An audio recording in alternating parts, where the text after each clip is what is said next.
Hello viewers, welcome to Earthbondhon YouTube channel. I am Muhammad Shohan Rahman Shohag with you.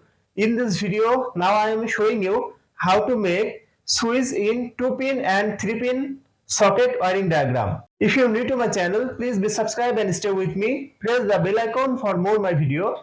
If you already subscribed, thank you so much. So viewers, let's start. Double pole MCB circuit breaker, switch, 2-pin socket and 3-pin socket board. Phase connection input to double pole MCB. Phase connection output from double pole MCB to connect 3-pin socket switch. Phase connection to switch. Phase connection from switch to 2-pin socket.